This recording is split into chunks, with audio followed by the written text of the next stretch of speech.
Hello दोस्तों, आप सभी का स्वागत है अपने यूट्यूब चैनल संधान आयुर्वेदा पर। लास्ट वीडियो में हमने पेज 31 का हाफ पोर्शन कंप्लीट कर लिया था। अब हम पढ़ेंगे नेक्स्ट पोर्शन। तो गर्भ का मासानुमासिक विकास।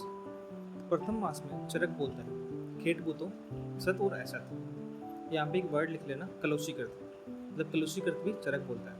सुश्रुत बोलता है कल्लम जायते, मतलब प्रथम मास से कल्लम जायते। अब यहाँ पे कलल के लिए जो अष्टांग हृदय है वो 7 दिन बोलता है और हारित 1 दिन बोलता है। यहाँ पे लिखा हुआ नहीं है, लिख लेना।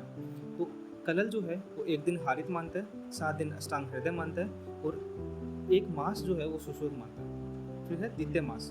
तो सेकंड मास में क्या होगा, मतलब घन, पेशी और अर्बुद 3 टाइप के स्वरूप बनेंगे। तो घन होगा वो पुरुष से होगा, मतलब ठोस कोई भी स्ट्रक्चर होगी क्या होगी, घन होगी। कॉम्पैक्ट होगा तो वो पुरुष होगा।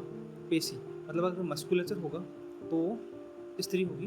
और अगर अर्बुद होगा, मतलब अर्बुद एक खराब वर्ड है, तो अर्बुद होगा क्या होगा, नपुंसक। सुश्रुत है वो बोलता है महाभूतों से पाक होगा, घन, अर्बुद और पेशी सब, मतलब सेम चरक जैसा ही बोल रहा है। फिर है तृतीय मास। तो तृतीय मास में सबसे पहले है दो हृदय की उत्पत्ति हो जाएगी। तो 2 हृदय की उत्पत्ति के साथ में सर्वे इंद्रियों की, सभी अवयव की उत्पत्ति होगी और स्पंदन प्रारंभ होगा। तो 2 हृदय की उत्पत्ति होगी, सभी इंद्रियों की उत्पत्ति होगी, सभी अवयव उत्पत्ति हो जाएगी और स्पंदन, मतलब उसमें हार्ट बीट चालू हो जाएगी और सुख दुख की वेदना का अनुभव होने लग जाएगा। ये चरक बोलता है। अब सुश्रुत क्या बोलता है, हस्त, पाद, सिर और पंचपीड़िका, इनका निर्माण होगा। तो इम्पोर्टेंट वर्ड है हस्त, पाद, पंचपीड़िका का निर्माण किस मास में होता है, तो 3rd मास में होता है सुश्रुत के अकॉर्डिंग। और यहाँ पे वर्ड आता है अंग प्रत्यंग विभाग सूक्ष्म, ये सुश्रुत बोलता है। अब यहाँ पे अंग प्रत्यंग विभाग सूक्ष्म से रिलेटेड 2-3 चीज़ें हैं। तो अंग प्रत्यंग विभाग सूक्ष्म है वो 3rd मास में सुश्रुत बोलता है। अंग प्रत्यंग विभाग अव्यक्त, सूक्ष्म के बाद अव्यक्त, तो वो 4th मास में हो जाएगा। अंग प्रत्यंग विभाग अव्यक्त के स्थान पे व्यक्त कर आ जाए तो वो 7th मास में हो जाएगा। फिर आता है चतुर्थ मास में। चतुर्थ मास में चरक बोलता है गर्भ की स्थिरता बढ़ जाती है और गर्भिणी का भार बढ़ जाता है। अपन नेक्स्ट पेज में पढ़ेंगे कि जो गर्भ होता है वो चतुर्थ मास में, 3rd मास से 4th मास में सबसे ज़्यादा उसका वेट बढ़ता है और सबसे ज़्यादा उसकी लंबाई बढ़ती है। तो एकदम से गर्भिणी का होगा भार बढ़ेगा और गर्भ जो जाएगा वो, क्योंकि प्रॉपर उसमें प्लेसेंटा वगैरह डेवलप हो जाएंगे, इसलिए गर्भ जो जाएगा वो आम गर्भ से प्रॉपर गर्भ हो जाएगा, इसलिए उसकी स्थिरता बढ़ जाएगी। और गर्भिणी का भार, ये सिंपल सी है, वेट बढ़ेगा तो गर्भ का वेट बढ़ेगा तो गर्भिणी का भार भी बढ़ेगा। फिर सुश्रुत क्या बोलता है, गर्भ, हृदय और चेतना का प्रादुर्भाव और गर्भिणी की 2 हृदय संज्ञा बताता है। और अंग प्रत्यंग विभाग परव्यक्त, ये अपन ने पढ़ लिया, 4th मास में होता है अंग प्रत्यंग विभाग परव्यक्त। अब 2 हृदय के लिए कुछ चीज़ें अपन पढ़ लेते हैं कि 2 हृदय अवस्था सभी आचार्य 3rd मास में बोलते हैं, चरक, काश्यप वगैरह सब 3rd मास में बोलते हैं। सुश्रुत बोलता है वो 4th मास में बोलता है 2 हृदय अवस्था। और वाग्भट जो है वो 3rd से 5th मंथ में 2 हृदय अवस्था मानता है।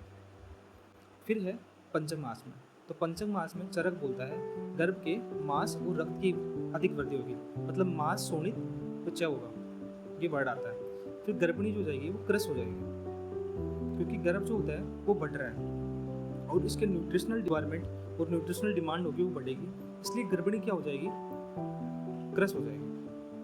इसलिए इंपॉर्टेंट वर्ड ये बहुत बार क्वेश्चन पूछा गया है, PHU 2008 में क्वेश्चन पूछा गया है कि गर्भिणी जो होती है वो क्रश किस मास में होती है, तो 5वें मास में गर्भिणी क्रश हो जाती है।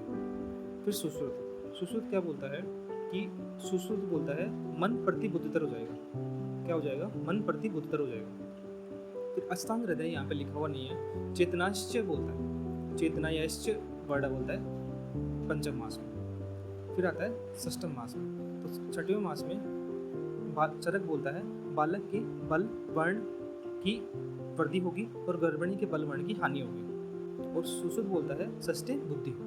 तो ये भी बहुत बार क्वेश्चन आता है कि षष्ठे बुद्धि मतलब बुद्धि किस मास में होती है, तो 6वें मास में बुद्धि उत्पन्न होती है। फिर 7वें मास में जो है वो चरक बोलता है गर्भ संपूर्ण भावों से क्या हो जाता है, युक्त हो जाता है, मतलब फुल्ली डेवलप हो जाता है फीटस, और गर्भिणी क्या हो जाती है, क्लांत हो जाती है। अब यहाँ पे गर्भिणी के लिए एक साथ याद रख लेते हैं कि क्या होता है।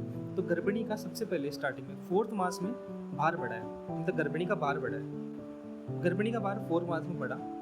फिर 5th मास में क्या हुआ, गर्भिणी क्या हो रही है, कार्चे हो रही है, मतलब उसमें क्रस्ता आ गई। अब क्रस्ता हो रही है क्योंकि न्यूट्रिशनल डिमांड बढ़ रही है, क्रस्ता कंटिन्यूसली बढ़ेगी। तो गर्भिणी में 6वें मास में क्या होगा, धीरे धीरे उसमें वीकनेस बढ़ती जाएगी, तो बल और वर्ण की हानि होगी किस मास में, 6वें मास में। फिर 7th मास में अब बल वर्ण की हानि होगी, फिर 7th मास में क्या होगा, गर्भिणी क्लांत हो जाएगी, मतलब वो बहुत ज़्यादा वीक हो जाएगी। फिर सुश्रुत बोलता है सर्वांग अंग प्रत्यंग विभाग परिव्यक्ता, ये अपन ने पढ़ लिया। अंग प्रत्यंग विभाग सूक्ष्म है वो 3rd मास में है, अव्यक्त सूक्ष्म के स्थान पे अव्यक्त आ जाता है वो 4th मास में है, और परिव्यक्तर आ जाता है तो वो 7th मास में है। फिर काश्यप बोलता है गर्भ त्रिदोष युक्त, ये यूपीएससी 2025 में क्वेश्चन पूछा गया है कि गर्भ त्रिदोष युक्त कब होता है, तो बहुत इंपॉर्टेंट क्वेश्चन है कि गर्भ त्रिदोष युक्त 7वें मास में होता है। फिर आता है गर्भ 8 मास में है, गर्भ में ओज क्या हो जाता है, ट्रांसफर होता है, इसलिए ओज का आदान प्रदान बोलता चरक। और इस मास में अगर कोई भी बच्चा जन्मता है तो वो बचता नहीं है, तो सुश्रुत बोलता है ओज की अस्थिरता होगी और नैऋत्य की बलि देते हैं। फिर 9वें मास में, तो 9वें मास में जो है वो गर्भ जो होता है वो मतलब लेबर के लिए रेडी है। 9वें मास में और 10वें मास में चरक बोलता है लेबर होगा। 10वें मास में ओनली 10वें मास में मानता है काश्यप, और हारित जो है वो 11वें मास में मानता है, और सुश्रुत जो है वो सर्जन है, इसलिए 9, 10, 11 और 12 सभी मास में डिलीवरी मानता है सुश्रुत। फिर आता है आधुनिक मतानुसार गर्भ का मासानुमासिक विकास। तो सबसे पहले फर्स्ट मास, तो लंबाई जो होती है 4 mm मिलीमीटर जो होगी, और भार होगा 1.25 से 1.5 ग्राम, मतलब बहुत कम भार है, ये 4 सीक्वेंस में चलेगा। तो 4 mm जो हो गया वो लंबाई हो गई, और भार जो हो गया वो कितना हो गया, 1 से 1.5 ग्राम।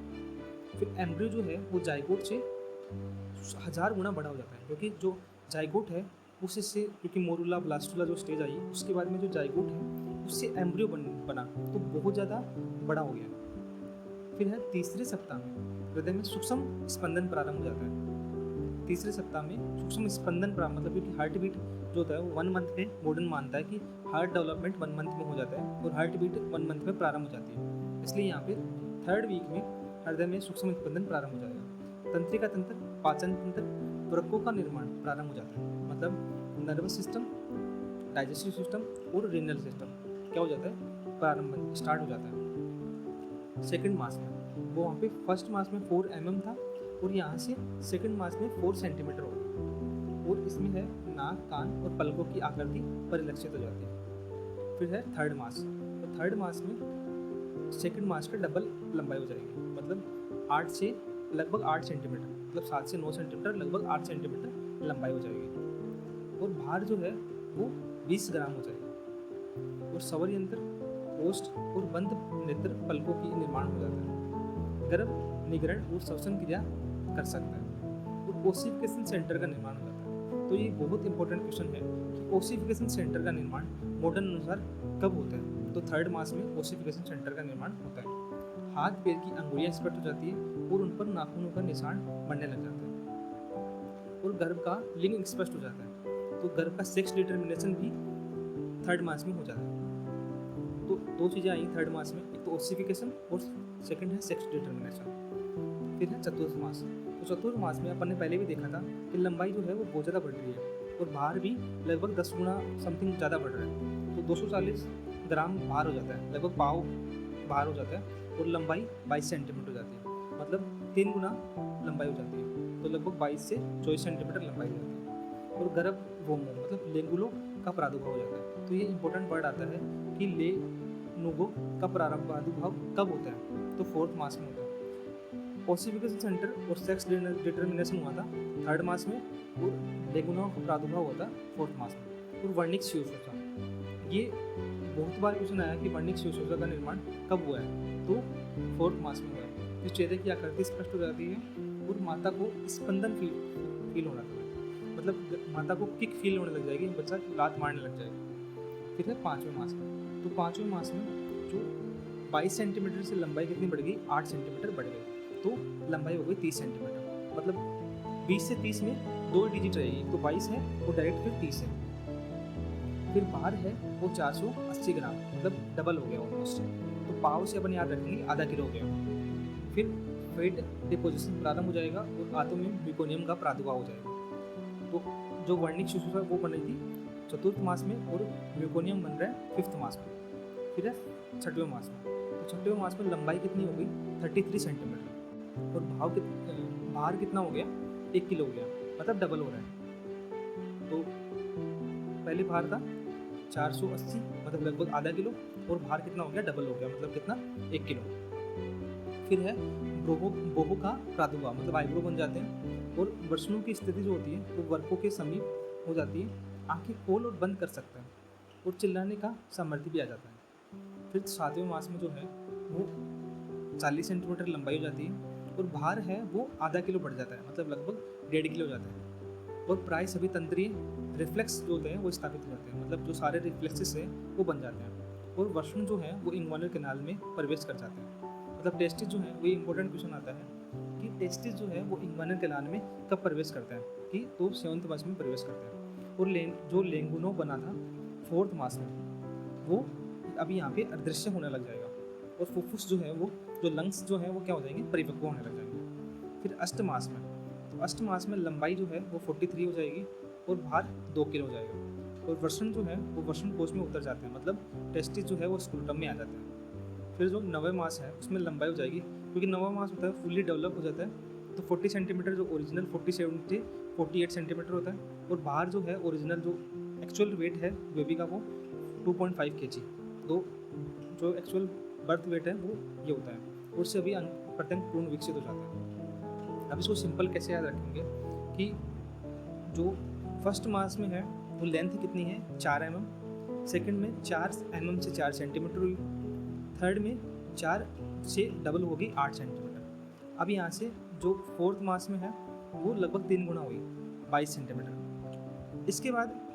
2 ही डिजिट आएगी, 20-30 में 2 डिजिट आएगी 22 और 30-40 में 2 डिजिट आएगी 33 और 40 और 40 और 50 में 2 डिजिट आएगी 43 और 47, क्योंकि 47 जो है 47 से 48 फुली डेवलप बेबी की लेंथ है।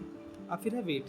अब वेट जो है वो फर्स्ट मास में वेट है वो 1.5 ग्राम है, सेकंड मास में वेट लगभग दिया हुआ नहीं है और थर्ड मास में जो वेट है वो 20 सेंटीमीटर है और 4th मास में जो वेट है लगभग पाव हो जाएगा, फिर आधा किलो, फिर 1 किलो, फिर 1.5 किलो, फिर 2 किलो, फिर 2.5 किलो, इस टाइप से याद रखेंगे। तो एम्ब्रियो फिटस का 4th मास में 250 ग्राम का और 22 सेंटीमीटर हो जाता है। ये मेन पॉइंट है, उसके बाद कंटिन्यू अपने याद रख सकते हैं। फिर सुश्रु जो है वो 3rd मास में इंद्रिय सूक्ष्म बोलता है, 4th मास में इंद्रिय परव्यक्त बोलता है और 7वें मास में इंद्रिय परवक्तर बोलता है। ये अपन ने पढ़ लिया। वो हृदयावस्था उच्चारक बोलता है 3rd मास में और काश्यप भी 3rd मास में, सुश्रुत 4th मास में, वाग्भट 3 से 5वें मास में। ये अपन ने पढ़ लिया। फिर है गर्भ में सर्वप्रथम उत्पत्ति, मतलब कौन सा अंग सबसे पहले उत्पन्न होता है, तो कुमार शिरा भारद्वाज। तो कुमार शिरा तो खुद ही सिर आ रहा है, तो उसमें सिर सबसे पहले हेड उत्पन्न होगा। फिर कांकायन बोलता है हृदय उत्पन्न होगा। फिर भद्र काव्य बोलता है नाभि और भद्र सोनक बोलता है गुदा, बड़िस बोलता है हाथ पैर, वेदक जनक जो निमि है वो बोलता है इंद्रिय, मरीच काश्यप बोलता है वो अचिंतनीय, मतलब इसमें कुछ कोई मत नहीं है। और सर्वांग जो है मतलब सभी एक साथ उत्पन्न होता है बोलता है धनवंतरी। अब इनको कैसे याद रखेंगे, तो कुमार शिरा भारद्वाज तो सिर खुद ही आ रहा है तो सिर हो गया। कांकायन तो इसको याद रखेंगे काका का हृदय, तो काकाय का हृदय मतलब कांकायन का कुछ को बोलता है हृदय को बोलता है। फिर भद्र काव्य तो नाभि जो है वो क्या है कांपती है, नाभि क्या है कांपती है, तो भद्र काव्य। और फिर बुधा जो है उसमें जो है बुधा के साथ सोच करता है ना आदमी, तो भद्र सोनक जो है उसमें बुधा। फिर हाथ पैर जो बड़ी जो है वो क्या मानता है हमेशा ऑक्टोपस की तरह मानता ही है, तो हमेशा इसमें हाथ पैर बोलता है। और निमि जो है वो इंद्रियों का ही है इसलिए इंद्रिय मानता है, क्योंकि ENT का है तो इसलिए इंद्रिय मानता है। काश्यप कुछ बोलता नहीं है और जो धनवंतरी है वो सभी को एक साथ मान लेता है। अब यहाँ पे सुश्रुत जो है वो यहाँ पे सोनक है वो सिर को मानता है, कृतवीर्य है वो हृदय को मानता है, पाराशर है वो नाभि को बोलता है, पाणिपाद है मार्कंडेय जो है वो बुधा को बोलता है, मध्य शरीर को बोलता है सुबुद्धि गौतम बोलता है और सर्वांग बोलता है वो धनवंतरी बोलता है। आपको वीडियो अच्छी लगी तो चैनल को लाइक करें, शेयर करें, सब्सक्राइब करें। धन्यवाद दोस्तों।